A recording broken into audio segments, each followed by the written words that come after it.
Howdy, welcome back to Deep Dive. We are talking about refactoring in this series, and this topic today is called Increasing Readability. So, continuing my mess up where I forgot to record the actual mic audio on the last series, I also forgot to record the voice audio on this recording. So I will be doing a voiceover. So don't be weirded out by me talking and things happening on the screen in a weird way. I will just talk over the things that we're talking about in this event, this tutorial. So we are increasing the readability of the code that we have written so far. Last time we changed the behavior of this class. So we added this txt. Nice, thank you, cursor. We added this txt distinction here, and now what that did was essentially limit this function to only opening files that have a .txt extension on them. That was because that was a nice security benefit. And below this, we added this code that dumped events into a file, and we gave that file whatever file name we wanted, and we fed it a list of names that we want to dump into that file.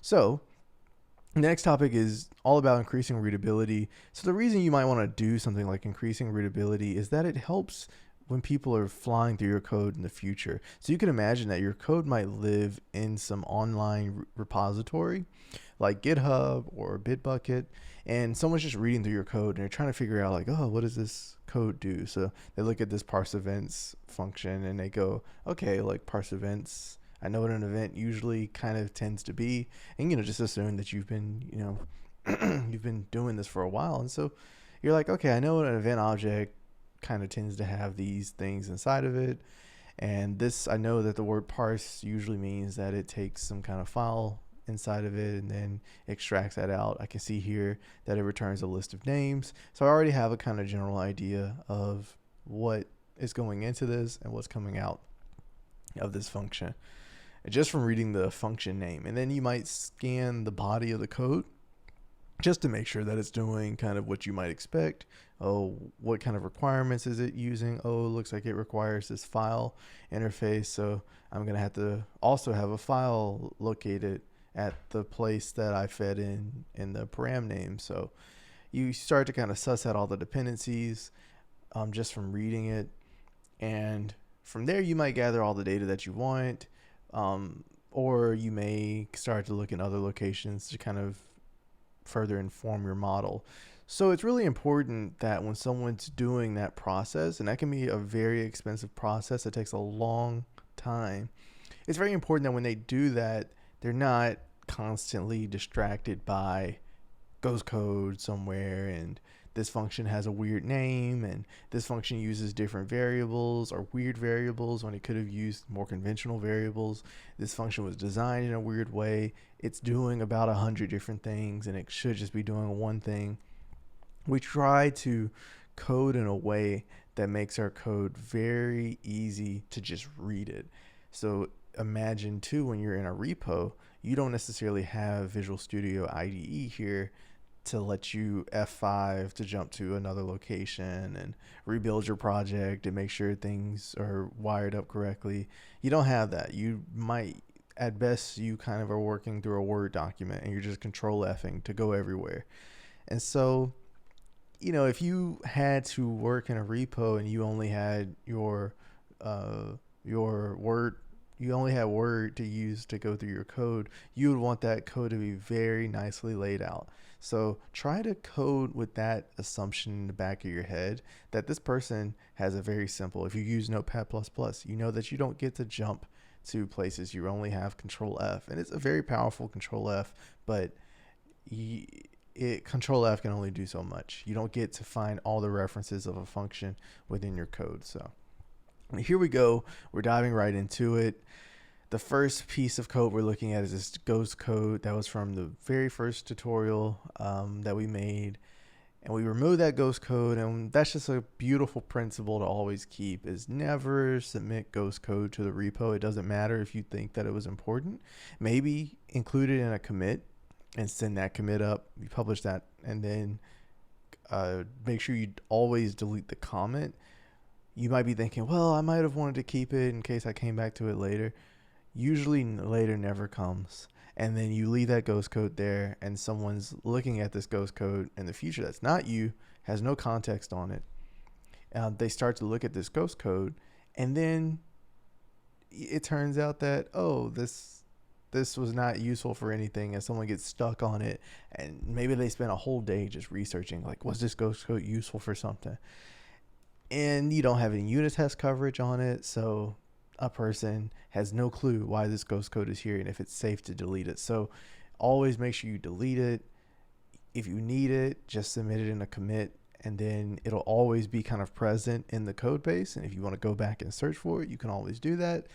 But never publish that to your master or your main branch, because it's just going to confuse everybody later. That's not you, and you're probably going to forget the reason that you had this ghost code in the first place. So try to prioritize knocking out whatever the ghost code was trying to cover in this PR, in this change, and leave your code looking clean. Just with this one change, we've made our function actually look a lot simpler right now. So before, it looked like it did a lot of stuff, but now we can say that it clearly opens a reader and then it just goes through each line. So here we go, we're building our code in good practice. We are running our unit tests, even though it was just a comment. We're running our unit tests and just making sure that everything is all right and that we have all green check marks. Here we look good to go, and so we can move on to the next change to increase readability. Throughout this file, there's a lot of stuff that we can do to increase readability. Here, looks like we're eyeing the name of the class. So we've called it events parser, which maybe that's some relic of previous designing. We thought that we were going to be parsing events, but now it turned out that we're parsing names of individuals, and that's okay. And so we might say, let's change that before we move on. See, so exactly. So we point at that we're returning a list of names, but the name of our function is parse events. Depending on how big a class is, you actually want to just start at the function level. So you wouldn't want to jump in and change the name of the class. We might do it in either order, but that's just because we have 2 endpoints to this class. But if you had a class with like 20 inputs to it, you do not want to change the reference of the class, the name of the class just yet. So here we would just want to attack this function, change everywhere that's calling this function to the right name, and then just move from there. That's just an aesthetic change. Whereas if we change the name of the class, that's not just an aesthetic change. Now we're causing, it's you're just changing. It's a much deeper kind of change because you're instantiating an events parser object. So here we go. We changed the name of the function to a much simpler function, and now we're adding a comment. Now what a comment does is, you remember before I said when someone's screening through your code, they're looking at the name of the function, what it takes, what it's returning, and then they might scan the core of the code. Well, what a comment does is it prevents you from needing to even scan the interior of your code, because you look at the function and you look at the comment and you say, okay, this comment told me that it parses a list of names from a text file with a file name. Okay, cool. And then here we go. Just because we went in the habit of making the comment, we better wrote out the name of the actual function. So now it's very explicit. It's not super generic, and that could be good and bad. If in the future we came and we wanted to make a CSV parser, well, we might like to copy a lot of this code and we might change the name of the function, but that's okay to do later. That's okay to refactor and make this a more generic method. But right now, we are only opening and operating with text files, and so let's communicate that as best as we can through the name of the function. And these aren't necessarily the best names. Feel free to come up with better names on your own and use those. But in this case, this is just me not being that creative and just saying, but clearly stating to whoever comes next, hey, this is what this function does. So it parses the names from a text file. What is a name object? Okay, you might have to look that up. You might have to or just search for that, control F that. But you know exactly what this function is doing just from the names of these functions right now. And that's a huge hint. That's a huge hint that reduces so much frustration for someone working on a project, because now they don't have to read hundreds of lines of code. Even to code this simple thing up, it took us about 64 lines of code to code all of this up. So they don't have to read all 64 lines of code. Even the fastest reader would get exhausted doing that for 100 files. Now they can just look at this function name, and they can even search this function name and be on their way a little bit better. Here I abbreviated text. Maybe it would have been better to make it text just to be very clear, but especially for people that might not kind of know, especially new to text files, they might not know what the extension of a text file is, or that won't be that easy to search.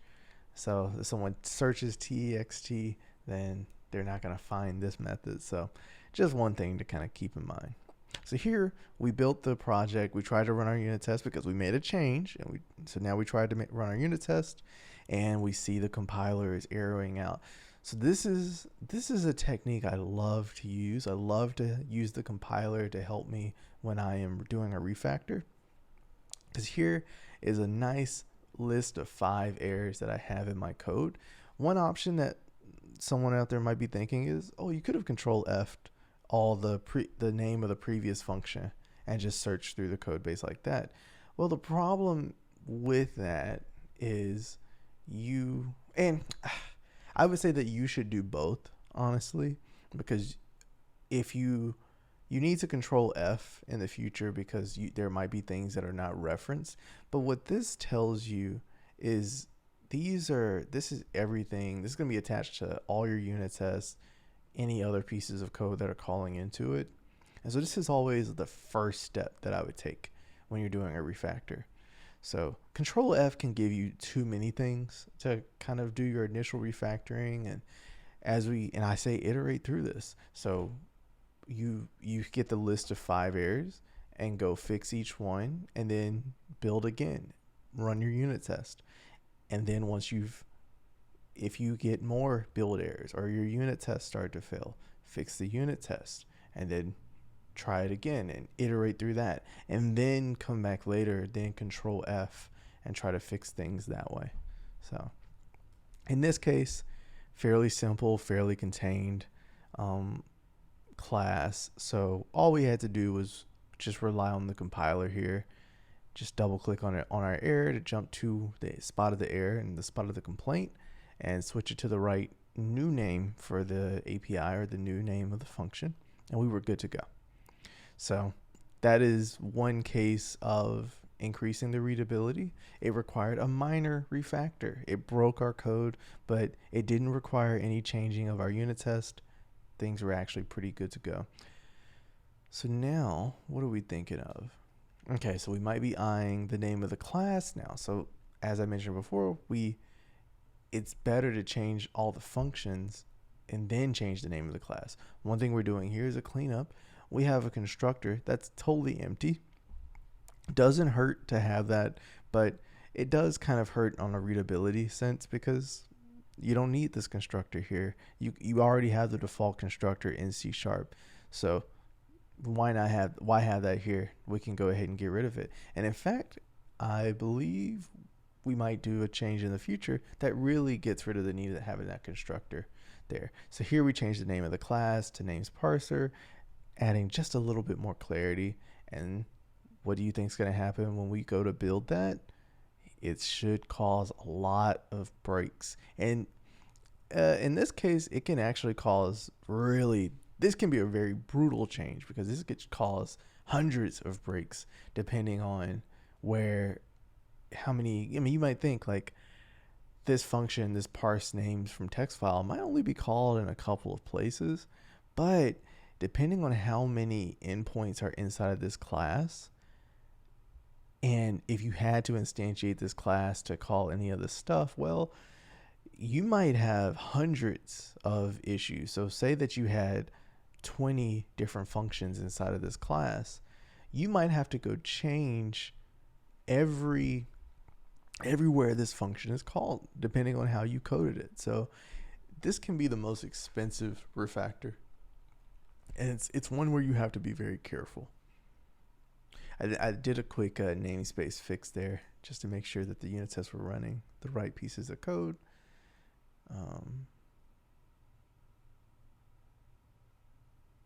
Yeah, and see.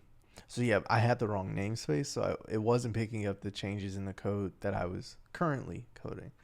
So very pesky error there. Cool. So yep, now I'm in the same namespace. I had to change all the names of my set. In this case, with making the unit test, I made a, so you can see actually in this case with the unit test, I have 4 unit tests. 3 of them call the parse function, and 1 of them call the dump and parse function. So in the case of the dump file, I only had to change it in 1 place, whereas changing the name of the class, I have to change it in 4 places. I just happened to call parse for all the unit functions, or in unit test. So I ended up having to change it the same number of times, but you would have to change it. You have to change the name of the class every single place that calls this class. So wonder the next thing here. Okay, cool. So we're eyeing our unit test now, and we can see that we're instantiating this class every single time. So just an increase in readability in the unit test. We don't really need to instantiate that parser because you might hear this term idempotent. All the calls to this class are idempotent. They don't change the state of or relative to names parser. They don't change the state of names parser. They kind of do their action to whatever file name you gave us, and then they move on. We never keep the name of the file. We don't keep a cache of anything. So, and that was just the design. In the future, you might have some kind of cache, but right now, we don't really change the state of anything, so we can reuse this parser. So if we were coming into our unit test saying, how do I increase the readability of all my unit tests?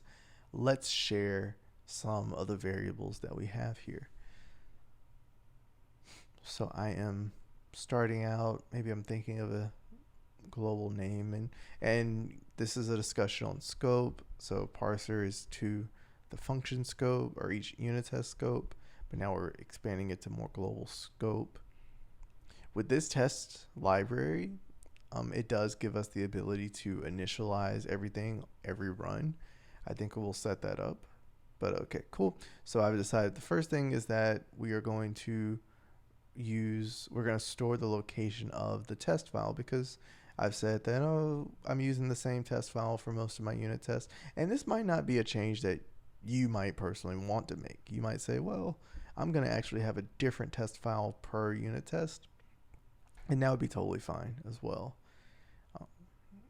Yeah, in the future, we'll kind of see that maybe this isn't that useful in the first place. But yeah, we noticed a similarity that 3 unit tests were using the exact same string. And so let's just compress that down, simplify that down to just 1 string being used. We ran our unit test again. We got all green. That was an okay change to make. And here, just kind of being safe, I rebuilt clean. Everything's good to go. So now what's another variable that we might be able to share?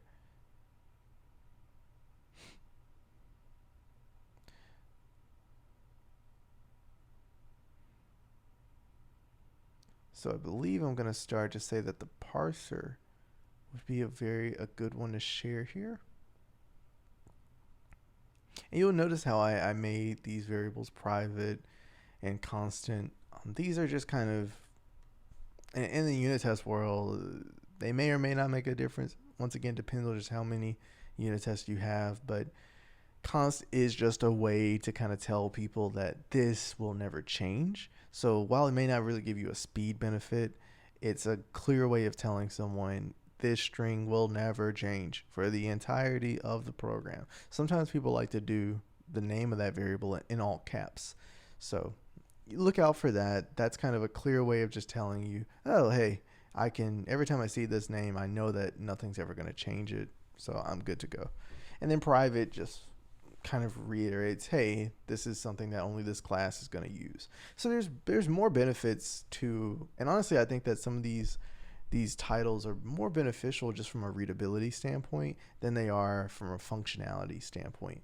Something being privated, functionally really doesn't do that much for you. It's very easy to code things in public and have a fully working program, but when you say that something is private to the reader, now they come back later and they say, oh, okay, well, so and just to reiterate, a private function is not going to run any differently than a public function. It's just the accessibility is different, but it tells us and uses the compiler to tell us that you should only use this function inside this class or inside, inside this class. So here we go.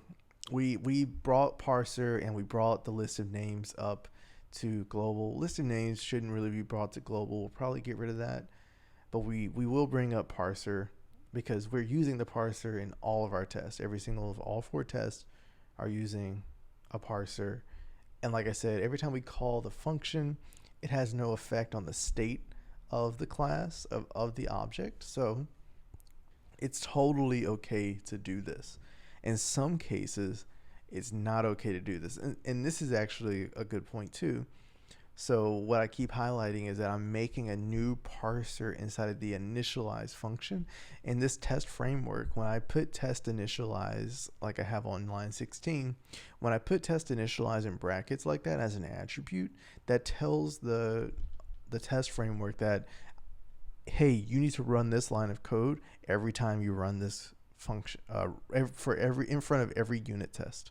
So this, for 4 unit tests, this will run 4 times and it will run in front of the unit test.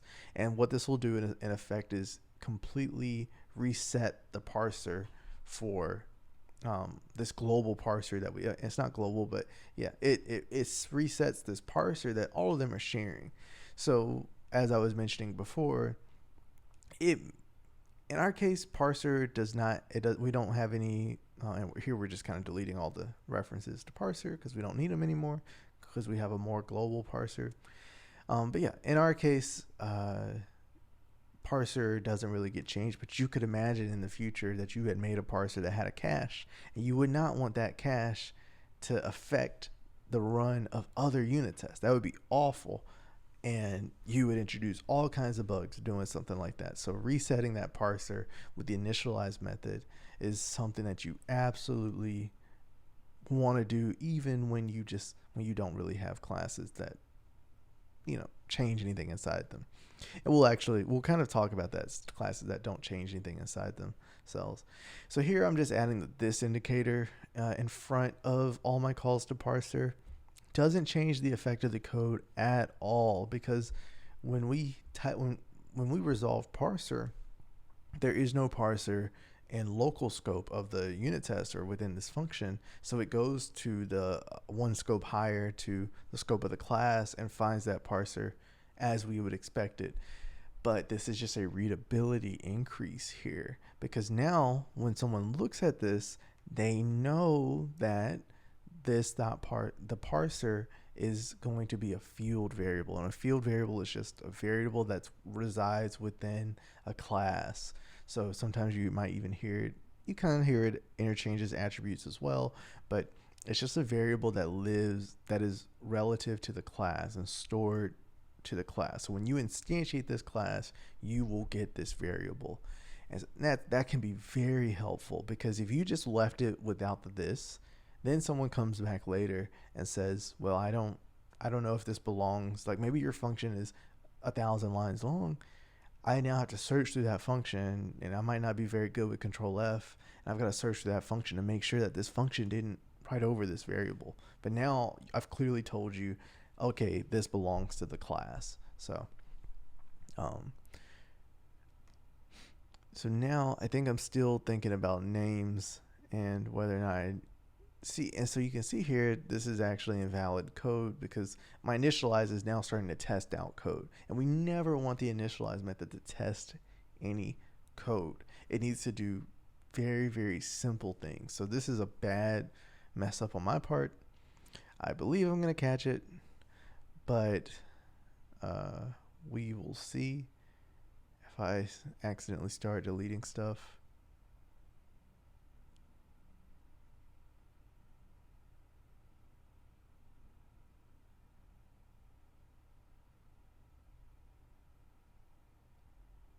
Yeah, I am deleting things.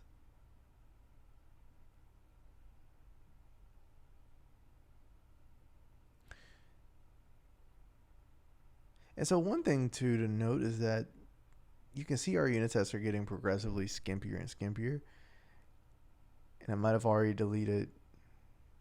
Yeah, so it looks like I deleted basic test because I had already, my initialized method was already covering basic tests, all the test cases in that. So here what I'm doing is I'm just saying that, hey, they all share these names. And so do this. But I went pretty far on this one, didn't I?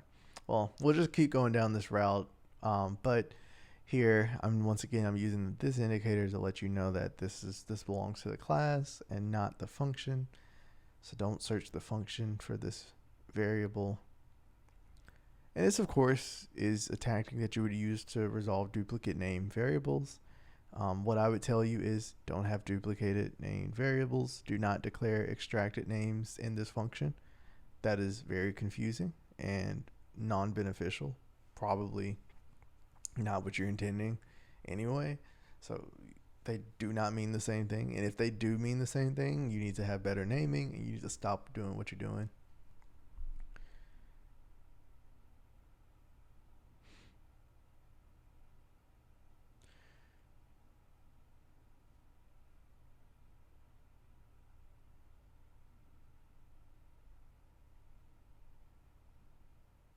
So,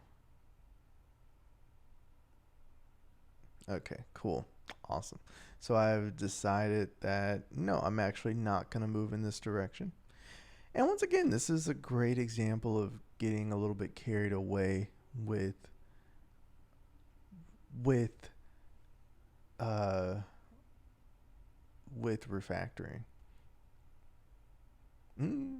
Oh, I brought it back.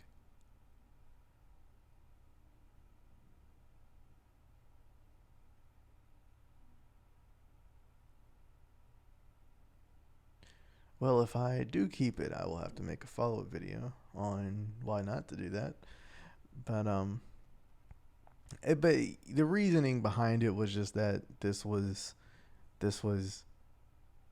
um, and I mean it's technically okay to call your endpoints like this if you feel.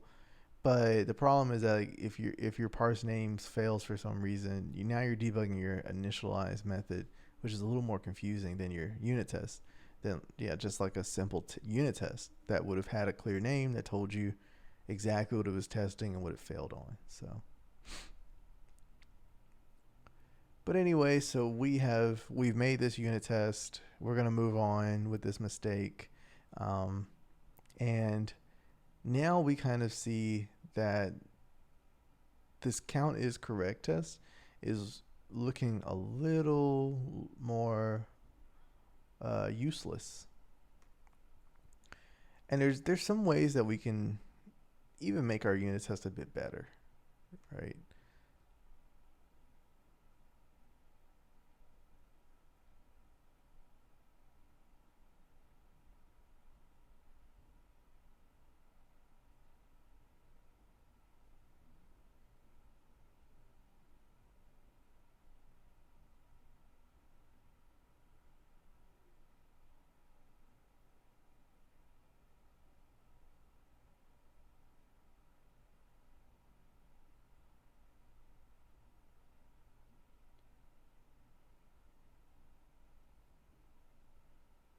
So one thing I might be testing here is whether or not I'm going to get an error if I run things too quickly.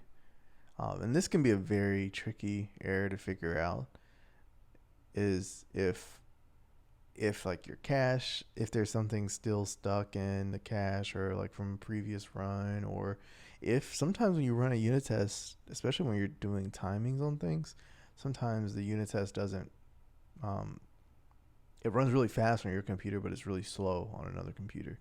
So I guess in this case, I had added another name to the names.txt, and I was wanting that should have failed the other unit tests, because the other unit tests were expecting counts of 3, but in this case, the names.txt that I was expecting it to test against had a name of 4. And this is actually a great example. So you saw I struggled there, but I was able to quickly resolve the issue. But you don't necessarily want someone else to struggle like that. You want them to have as easy a time making unit tests as possible. So this names.txt way of testing is not a very great way of testing our code. We probably just want to generate that names.txt every time we run a unit test, instead of relying on some human to fill that in for us every time, or every time they make a change, some human has to do it. So I think we're going to start to eye that.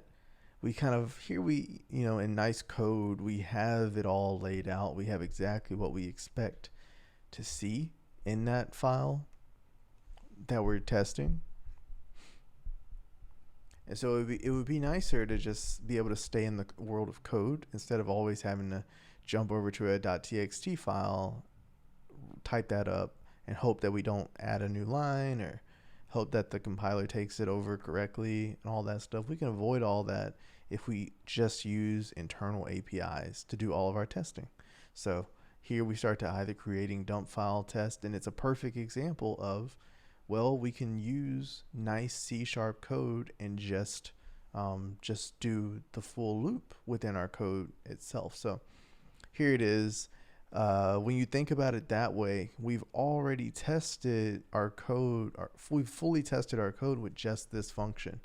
So it might be, I would definitely encourage you to pause the video if you don't see the redundancies that the other code had. But that's what all we did with increasing the readability here, was reduce all the redundancies, because this creating a dump file test tested every single thing that the other tests were already doing.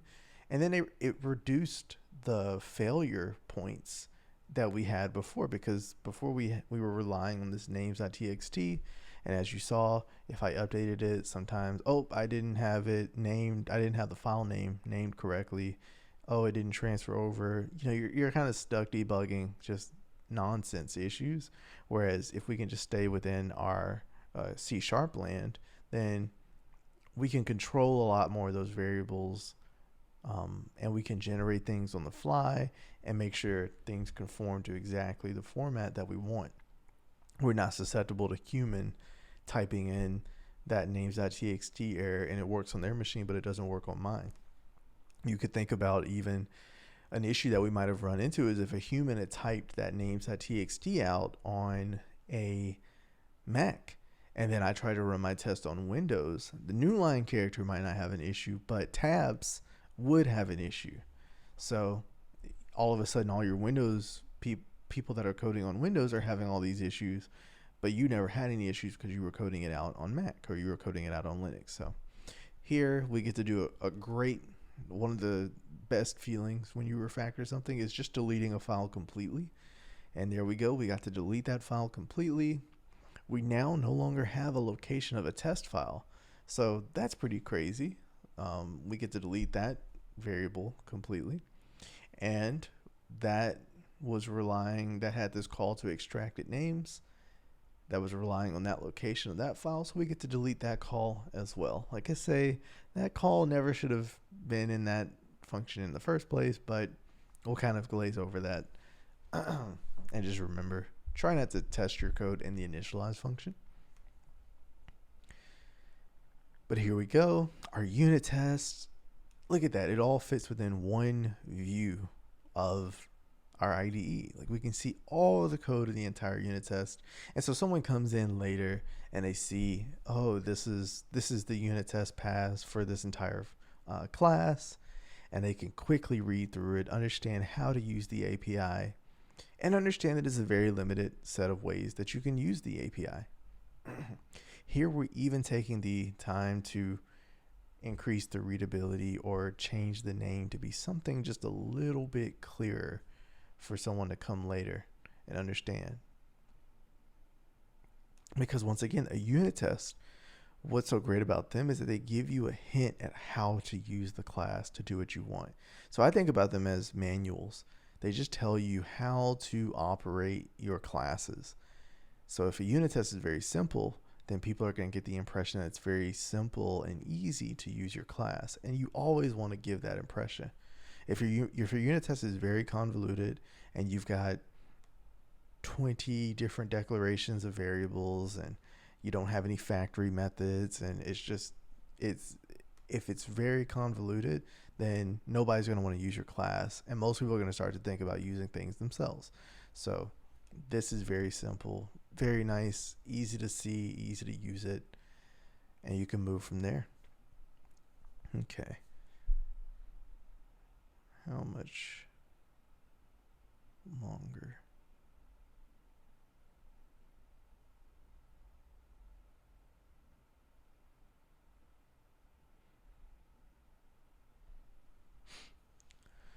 So I don't know if we're going to dive into the next one. So one thing that we do need to do is delete that changing behavior test comment. So, okay, cool. So that was a comment left in a previous iteration. It was meant to distinguish this set of tests from the test above.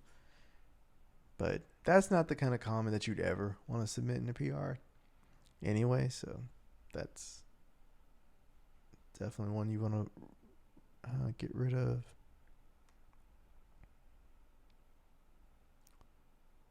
Yeah, we may be talking about how the state doesn't change much.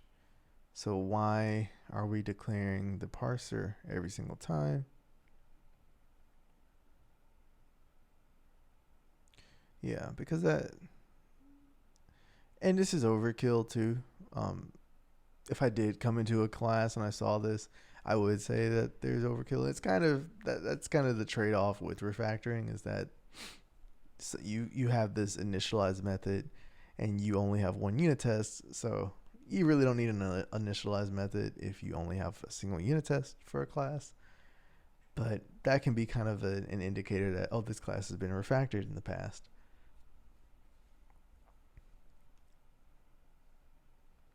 Okay, so here I think, yes, okay, cool. So we are starting to consider the possibility of just making this method static, because it doesn't rely on any field variables within the names parser class. So if it has no reliance on any variables in this class, and you don't need to store anything, the method should always be static.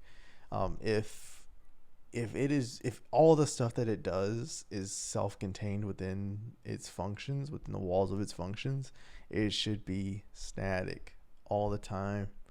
No ifs and buts about it. And sometimes your IDE will give you hints that it should be static.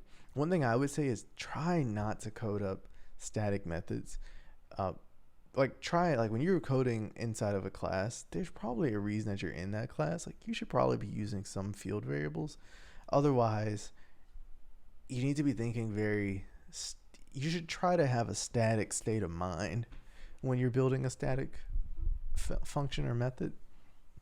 So, and we'll dive into that kind of later. But in this case, yes, it's better to go ahead and switch these over to static. Now I don't need to instantiate my parser anymore. So we got an error on that.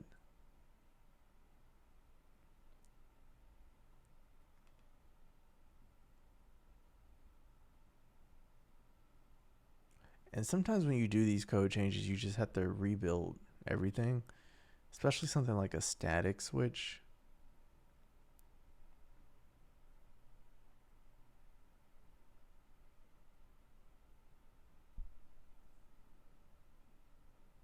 But yeah, it looks like we're digging through, making sure we declare things correctly. Sometimes, we might put the static in the wrong place, but that's not likely to be the issue.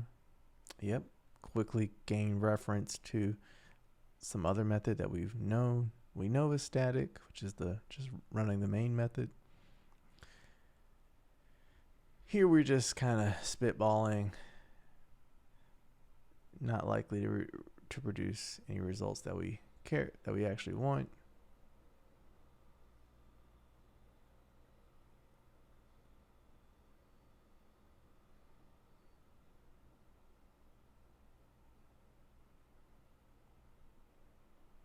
Yeah, and this is definitely kind of day-to-day problems. You don't use certain keywords a lot, so you just kind of have some upfront costs with it.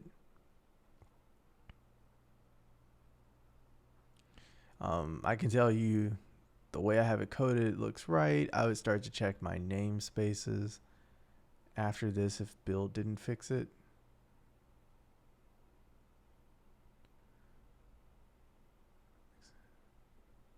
Okay, cool. Yeah, build fix it.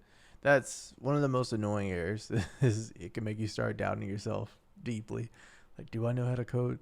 It's so yeah.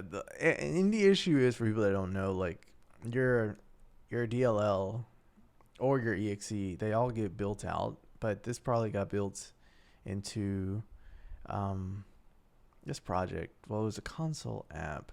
It was a console app, so it got built into an exe. It may or may not have had some DLLs attached to it. And those libraries just sometimes they don't get built every time. Even if you press build, they don't always get overwritten. And so you'll be referencing an old version of your library that you just wrote out in your new code. So in your new exe. And so sometimes there's just that mismatch and you got to do a clean, just wipe out all that stuff and then rebuild it. So we've converted these functions over to static. That once again, very clear. That tells the person that's coming through, hey, don't worry, this thing is probably not using field variables. Sometimes it does, sometimes. But hey, this thing is something that you can call anywhere in your code. You don't need to instantiate names parser, so don't worry about if names parser had like 11 different objects that you had to feed it. Don't have to worry about that because this method is static.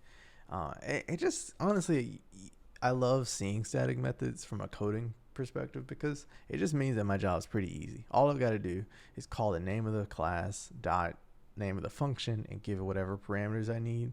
And I know that I'm probably not having that big of an effect on anything. Sometimes these things are sneaky and they have a cache and that'll have memory consumption and all that stuff. But most of the times it's pretty good. It's like, great, I can use a static method and it's not a lot of upkeep, not a lot of, now I say that, but then sometimes the static method requires that you keep a singleton and all that stuff. So there's trade-offs. There's trade-offs and there's kind of hints that static methods give you, but it's a great way. And this is actually what I've highlighted is a great example too of something that if you had locked names parser to the name of a file name, then, and that would actually have been a good one to have thought about a little bit more. But if you had if you had moved reader out to be a field variable, and that way reader were accessible by dump name files and parse name,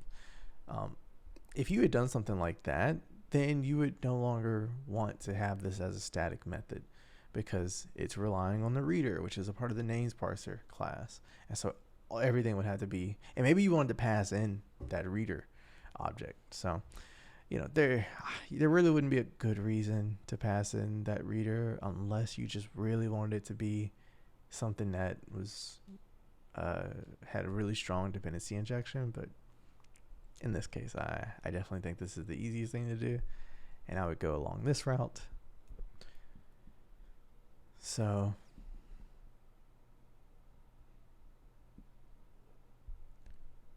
here we might be thinking about, okay, so yeah, you look at these two pieces of code and you might try to find, are there redundancies within this code as well?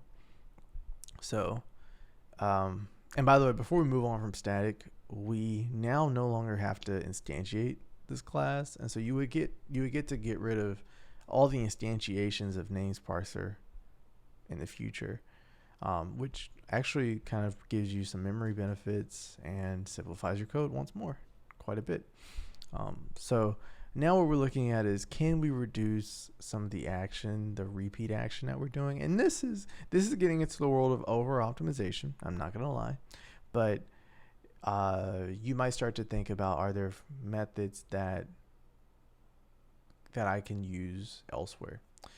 So yeah, and just to note that, yeah, the unit test no longer has the instantiation of the parser. So now our unit test class is just really, really simple.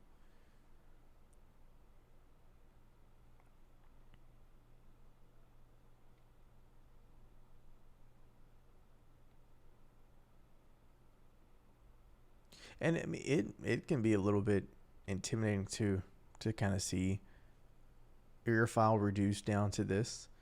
But I would say that this is the gold. This is the golden state when you're coding up something, is if you can reduce all the code that we've written over these last few sessions to these couple of lines, you are awesome. You're fantastic. So one thing I think we're thinking about, so we might not go down the route of extracting out some of that code yet. I think we'll think about that in the future video. But yeah, sometimes when I think the point that I was discussing in the other class was that sometimes you have pieces of code that you can genericize, and so you might want to move that out to where other things can use it or give it a name that is clear about what action it's taking. So in this case here, I'm saying that what if I wanted to create a bunch of random names to fill a file with, and because I might want to test like the memory capacity of a machine and what the latency is, and what's a good, how long it takes to parse files with millions and millions of names in them. So how would I create a function that tested all of that for me? And so you see how simple it is to make a new name. It's just new name and then a name equals some string. So you would try to randomly generate that string, because it could be whatever you want it to be. It's just generate that name, and then yeah, you want to make about, you want to make the number of names, param, number of them. So this is a great exercise. I would totally encourage people watching to go ahead and take that exercise on. I don't know how long. I'm paused here if I ended the video here, but yeah, I'm not going to code this out. But this can be a really huge helper method for when you're coding inside your unit test.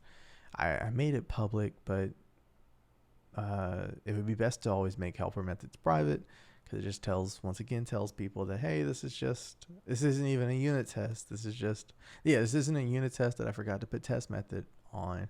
This is just a helper method that I'm using in this dump parsing code, or I'm going to make a new function that uses this method. So, but yeah, once again, kind of using helper methods can be a great way of making other people's lives easier, because they don't even have to generate something. They don't have to know how to generate these files.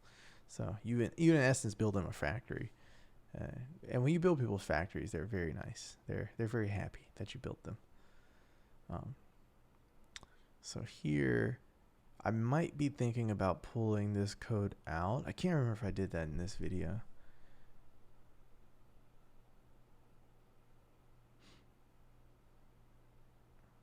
But yeah, it's fairly generic code. It's it's a for loop iterating through an array, and just appending the values into one giant string. So it's honestly code that you see millions and thousands of times, and certainly applicable in more situations besides names parsing. So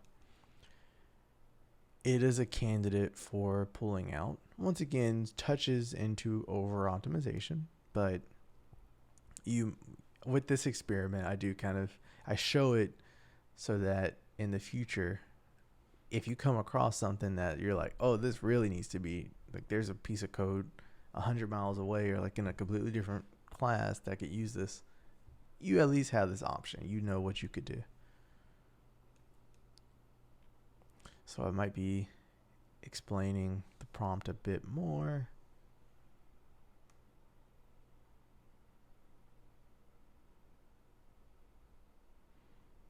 I don't know.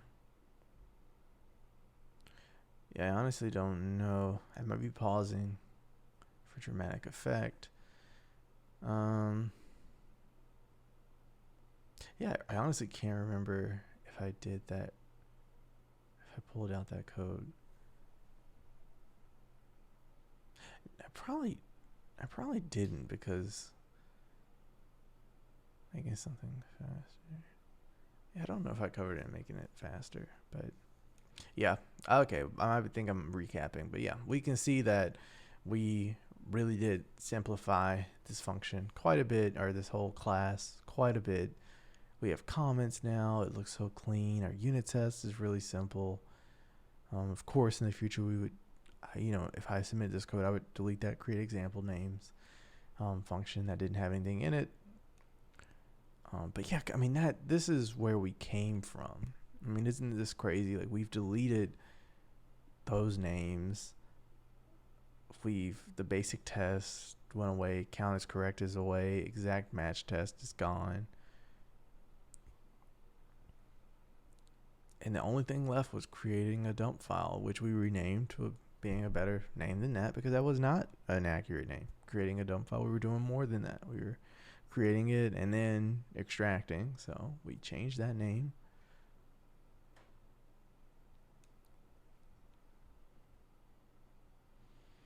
So yeah, our code is just massively better. And this would be, and I think this is one of the most rewarding feelings, is finishing or coming to an end to your project, or coming to the end of your deliverable, and this is the last iteration of your code. Is that I have reduced hundreds of lines, or 100 lines of code, down to 50 lines of concise, simple code, and they do exactly the same thing.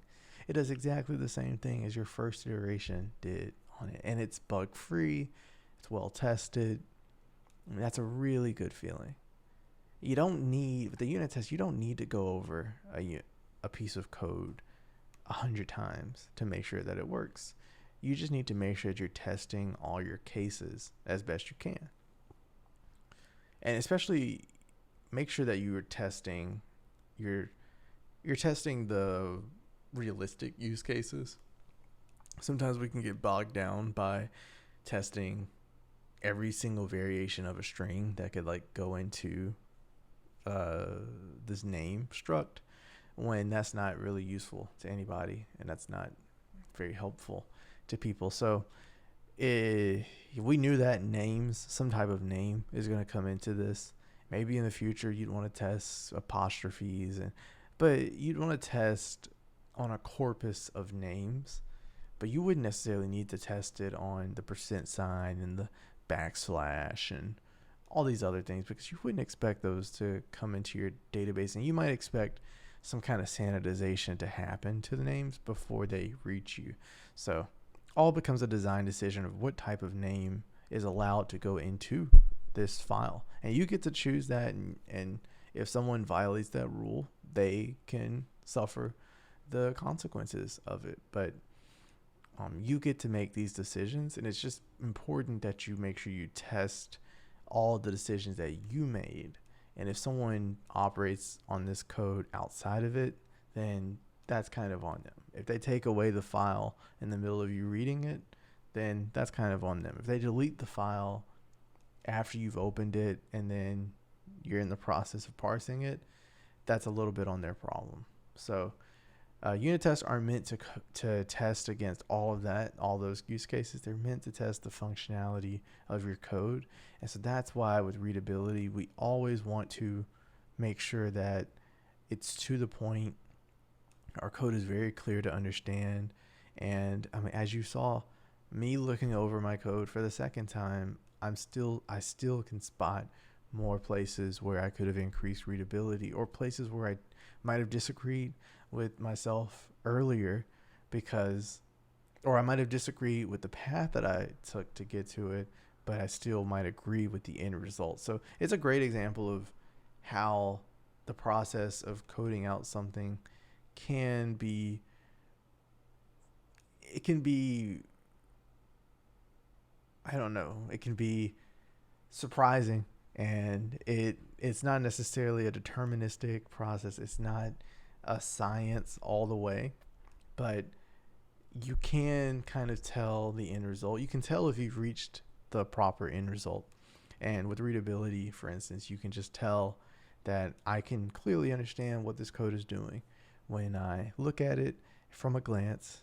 This code has comments, the functions are very easy to read, and it's just very easy. It would be very easy for me to come back later and use this piece of code for a project if I'd never seen it before.